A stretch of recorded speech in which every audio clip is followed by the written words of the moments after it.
AIIMS Jammu के social media में आप सभी का स्वागत है। एम्स विजयपुर में पूरी तैयारी में है आप सभी के इलाज के लिए और एक्सपर्ट इलाज के लिए।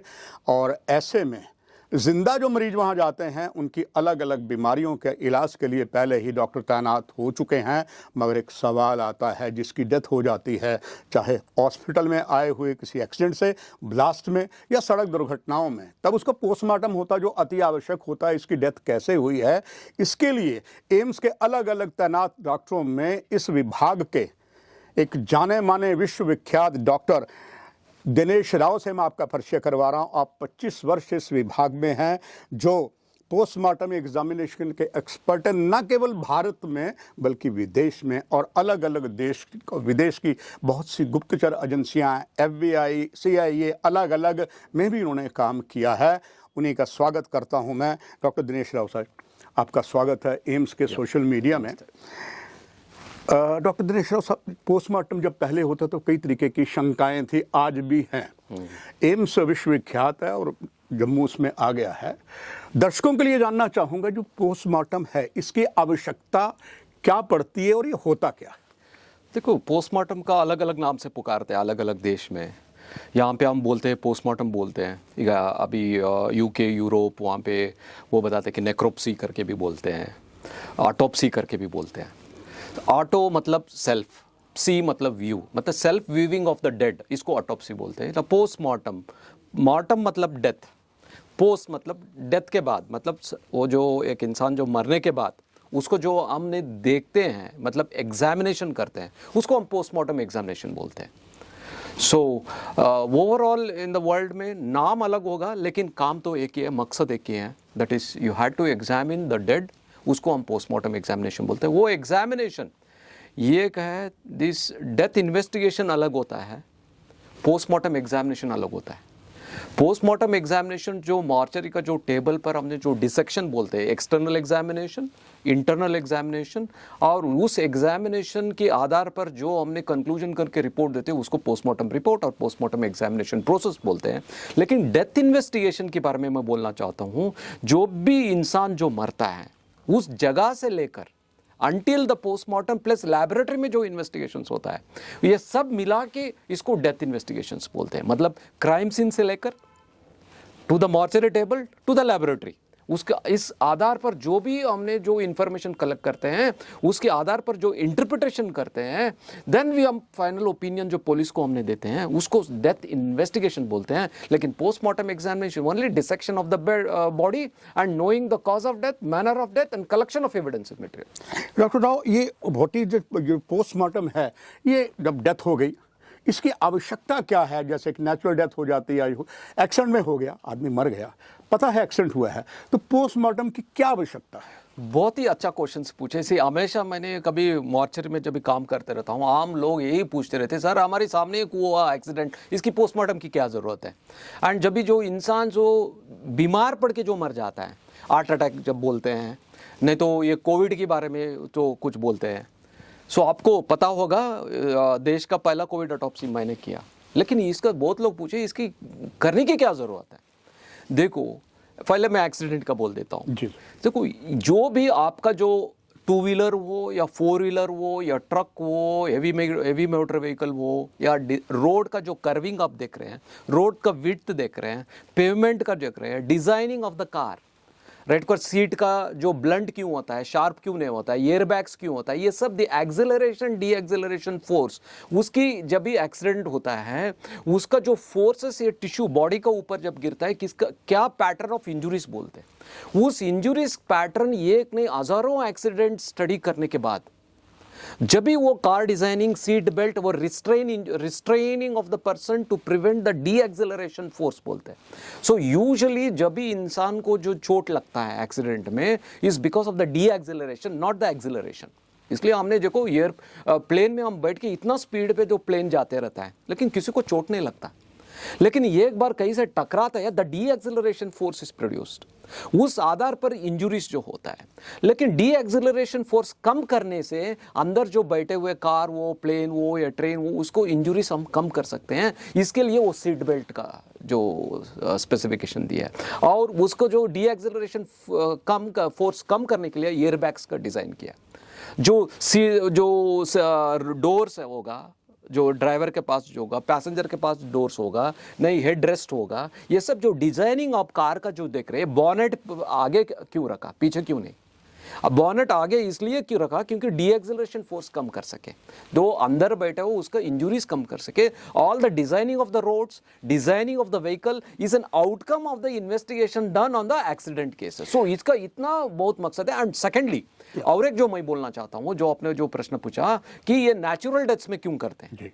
सी, नेचुरल डेथ्स में आपको लगा कि इसको हार्ट अटैक हुआ करके आप बोलते हैं, लेकिन ऐसा नहीं कि उसका दिल का बीमारी हो सकता है, लेकिन उसको कोई पॉइजन भी दे सकते हैं। लेकिन घर में उसको मार के इसका दिल का बीमार था या हार्ट अटैक हुआ करके भी बता सकते हैं। ऐसा हम सैकड़ों केस देखे हैं, दिल का बीमार हो के मर गया करके जो रजिस्टर होता है, लेकिन हमने जो डिसेक्शन के बाद पता चलता है उसका गला दबा गया है, उसको पॉइजन दिया गया।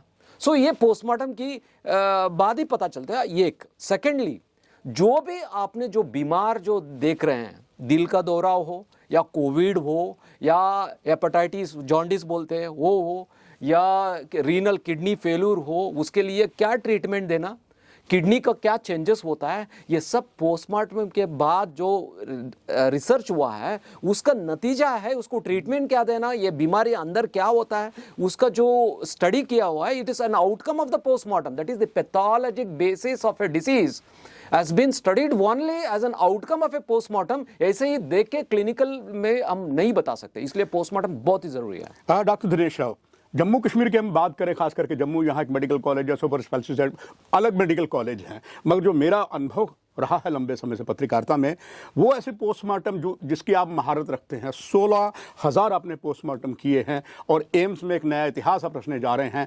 उसमें ये जानना चाहूँगा, एक बड़ा मिथ है यहाँ पर कि अगर पोस्टमार्टम किया जाता, खास करके हमारी 88% आबादी गाँव में रहती है, पोस्टमार्टम गया, उनके ऑर्गन्स निकाल लेते हैं जी, किसी को देते हैं। क्या सचमुच ऐसा ही है या ये मिथ है? ये भी बहुत ही अच्छा प्रश्न पूछा सर। लेकिन देखो, पोस्टमार्टम ने हमने कभी ऑर्गन्स निकालने का सवाल ही नहीं है। ये केसेस जब भी पॉइजनिंग केसेस बोलते हैं, या ड्रग लेके जो मरा, नहीं तो पॉइजनिंग लेके मरा, तब भी हम ऑर्गन्स जितना चाहिए, थोड़ा सा जो ब्लड सैंपल, यूरिन सैंपल और थोड़ा सा ऑर्गन पीसेस हमने जो लेते हैं, वो सिर्फ एनालिसिस, मतलब जो पॉइजन कौन सा लिया उसके लिए उस केसेस में थोड़ा सा जो ऑर्गन्स कलेक्ट करते हैं, लेकिन पूरी ऑर्गन्स हमारे जरूरत भी नहीं है, कलेक्ट करेंगे भी नहीं। और डॉक्टर दिनेश राव, इसमें जो खास बात देखी ये जाए कि यहाँ जब रिपोर्ट ऑफ फॉरेन इसी एम्स में आ जाएगी, मगर ये भी दर्शकों के लिए ये जानना चाहूँगा, एक और महत्वपूर्ण जो बात है दर्शकों तक जानना आवश्यक है, वो ये है कि मर्डर है, उसमें किस तरीके से या एक्सीडेंट में कौन सी चीज है जिसमें आप देख लेते हैं कि एक्सीडेंट की मेन कॉज की वजह क्या थी? This is a very important question, most of an expertise question बोलते हैं हम इसको। देखो, जो इंसान का बदन को ऊपर जो भी घाव है, द इंजुरीज बोलते हैं, उस इंजुरीज पैटर्न कर देखो, हमने एक्सीडेंट देखा नहीं है, ना मर्डर देखा है, लेकिन लाश देखने के बाद हम 100% बता सकते हैं ये एक्सीडेंट ऐसे ही हुआ, ये मरने से पहले हुआ या मरने के बाद हुआ, ये मर्डर ऐसी से मर्डर किया, ऐसी तरह का आदमी किया, वो भी बता सकते हैं। मैं बताता हूँ कैसे। देखो, दो इंजुरीज बॉडी का ऊपर है, nature and pattern of injuries बोलते हैं।